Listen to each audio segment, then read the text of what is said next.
Welcome to this mini seminar on avoiding career obsolescence. My name is Peter Weddle. Avoiding career obsolescence is the key to finding your dream job and hanging on to it. Many people in transition today are facing the same predicament as was expressed by a recent job seeker. I apply for jobs where I'm perfectly qualified and hear nothing. The individual was a perfect match for the requirements and responsibilities specified for an opening, and yet they heard absolutely nothing back from the employer. Their resume showed that they could do the job. The resume proved that they had a track record of experience doing the job, and still, all they heard back was the sound of silence. Why is this happening? Well, there are many reasons, but perhaps the two most important are global competition and the growth of knowledge. In today's global marketplace, organizations are no longer competing with employers overseas that have cheaper labor. They're competing with organizations that have smarter labor. Workforces in companies overseas today have state-of-the-art knowledge and up-to-date skills, enabling them to provide greater productivity, greater innovation, and greater capability in the workplace. Equally as important, the growth of knowledge in virtually every profession, craft, and trade is accelerating. For example, in the year 2008, we human beings created 4 terabytes, that's 4 followed by 20 zeros, worth of new knowledge. That was more new knowledge created in that one year than in the previous 5,000 years of human history. If you go to college today in a technical subject, by the time you reach your junior year, 50% of what you learned in your freshman year will be obsolete. The skills and knowledge required to perform successfully on the job is changing almost at warp speed. Now, what does this mean for you? Well, first it means that you face extraordinary challenges in the world of work. But second, it also means that you have extraordinary opportunities. There is no such thing in today's job market as job security. Companies are facing such dramatic changes in the global economy and with the growth of knowledge that they can't tell what kind of talent they're going to need 6 months from now, let alone 2 or 3 years down the road. So job security no longer exists, but it's been replaced by career security. Career security is the ability always to be employed, and always by an employer of your choice. And career security is only achievable with state-of-the-art knowledge and up-to-date skills. Equally as important, the definition of qualified has changed. Employers no longer believe that experience is as important as it once was. What's important today, what enables them to compete successfully in the global marketplace, is state-of-the-art knowledge and up-to-date skills. So your resume has to prove that you have those capabilities, and not that you can do a job, but that you will excel at it, that you will deliver superior performance on the job from day one, do it day in, day out, and provide a superior contribution to your employer. The good news is that employers believe that people who have the capacity to excel are in short supply. So the opportunity for you is to position yourself in the workplace as someone who can do that, because today, according to the latest research from the Society for Human Resource Management, 7 out of 10 employers, 70% of all organizations that employ working men and women, are now paying hiring bonuses in order to recruit people who can excel on the job. And almost 3 out of 4, 38% of all employers, are now paying retention bonuses to hang on to the talent that they already have. Now, the challenge, of course, is that you can't find a new job or hang on to it if employers don't believe that you have the capability to excel. How do they make that judgment? The primary sign that they look for is obsolescence. For job seekers, this means that they look for a gap in your resume. Now, that gap can be caused by the fact that you aren't employed, but it can be filled by your being back in school, by your adding to your skills and knowledge so that you are able to excel on the job. But if employers see that gap, they're going to conclude that you can't contribute and therefore have an obsolete set of skills.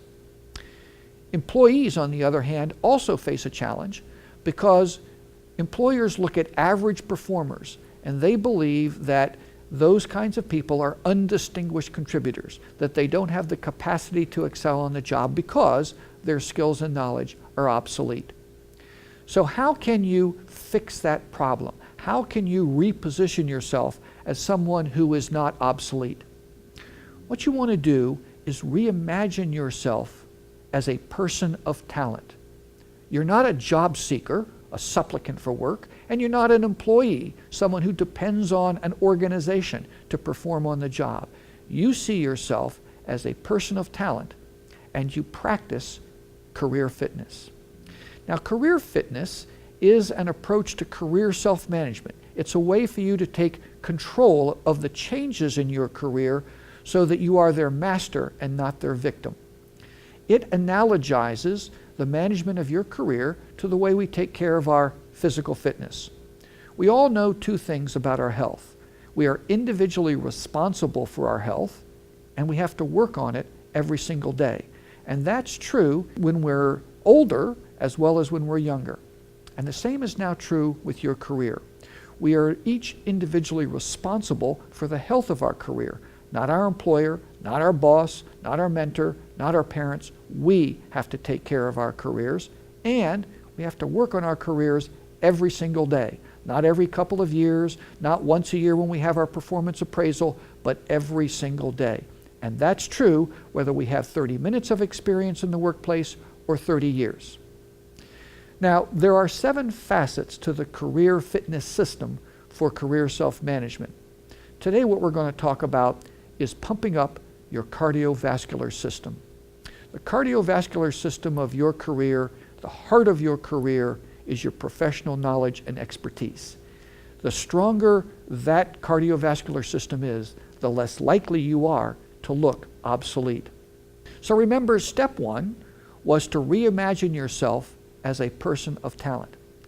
And that's hard to do in our culture because our culture teaches us that talent is the province of exceptional people doing exceptional things.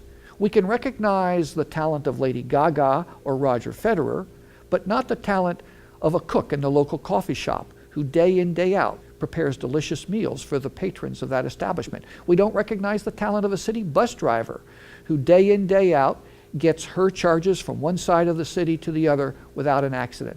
And we don't recognize the talent of salespeople and accounts payable clerks and virtually every other kind of person working in the world of work.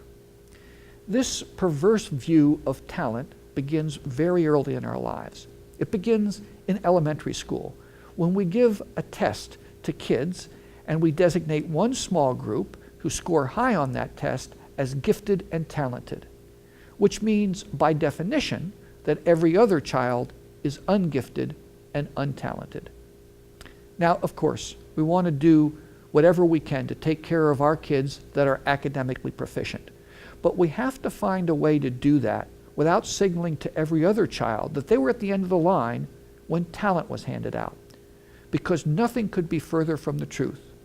You see, talent isn't a skill, it isn't a competency.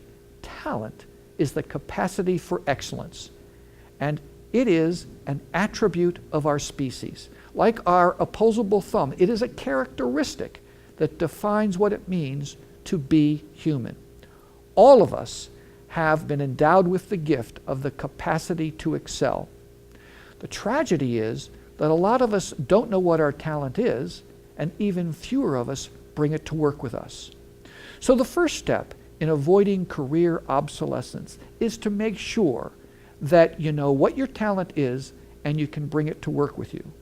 Now, unfortunately, there are a lot of career books out there that say that the way you do that is to work at your passion. And sadly, that's just not true. I'm passionate about playing tennis, and Roger Federer has absolutely nothing to worry about from me. The key then is not to work at your passion, it is to work at the intersection of your passion and practicality, to work at the intersection of what you love to do and do best.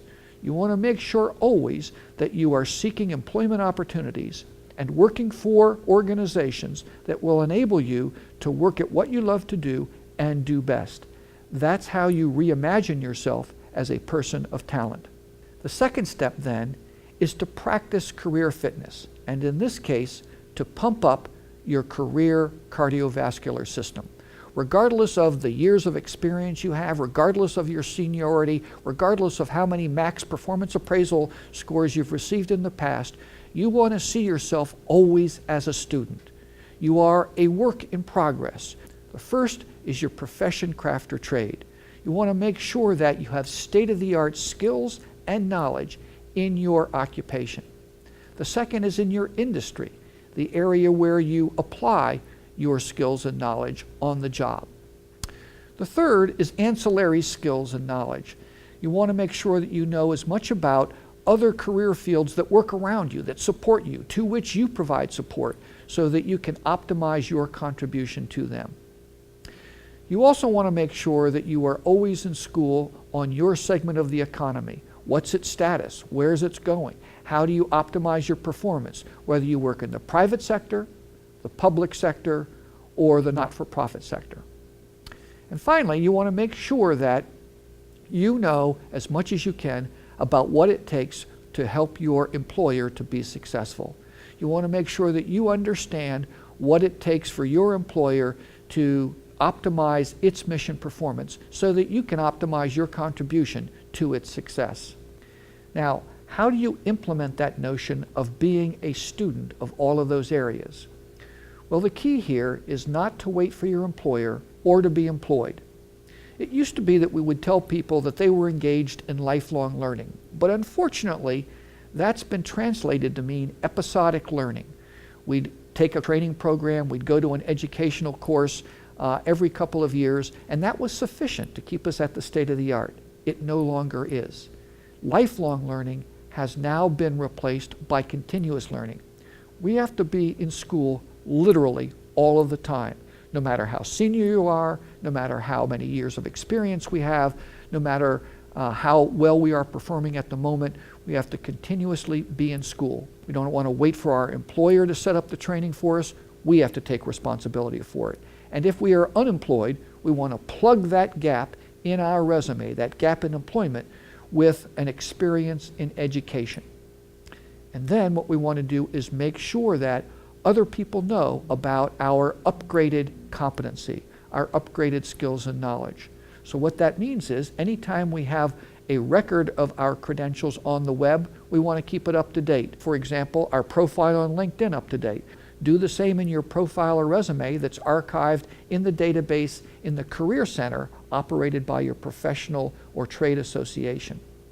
If you are in transition and you have a resume, in the education section, don't only list the programs and courses that you've completed, list the one that you're taking as well. For example, that might say Introduction to Business Spanish, Bronx Community College, ongoing. That single element will do more to differentiate you in the marketplace and to make you an appealing candidate for employers than virtually anything else on your resume. Why? Because it sends two powerful subliminal signals to employers. First, it tells them that you understand that the key to making a contribution to their success is having state-of-the-art knowledge and state-of-the-art skills. And secondly, it tells them you take personal responsibility for ensuring you have such expertise. Finally, we want to make sure that we are regularly appraising our performance in this regard. Every quarter, what we want to do is make sure that we have something to add to our resume, to our profile. If we don't have something to add, that means we're falling behind. That means that we aren't keeping ourselves at the state of the art. And therefore, we need to re-energize our approach to pumping up our career cardiovascular system. Think of it this way. The best way to make sure that you are not obsolete, that you are moving forward with the speed your career deserves, and that you have the capability to achieve, is to see managing your career as an exercise in riding a bicycle. We all know that you can coast for a short while on a bicycle, but the only way to get from where you are to where you want to be, the only way to make sure that you continue to have the momentum necessary to enjoy that ride, is to keep pedaling. And that's exactly what you have to do with your professional knowledge today. You have to keep working at acquiring skills and knowledge literally all of the time. We've been talking about pumping up your career cardiovascular system because the heart of your career is your professional knowledge and expertise. And to the extent that it's at the state of the art, you can avoid career obsolescence and therefore not only find your dream job, land your dream job, but also hang on to it into the future. Pumping up your career cardiovascular system is just one of the 7 facets in a career fitness system designed to help you increase the strength, the reach, and the endurance of your career. If you'd like to learn more about that program, take a look at my book called The Career Fitness Workbook. It's available on Amazon.com. My name is Peter Weddle. Thanks for attending this mini seminar on avoiding career obsolescence.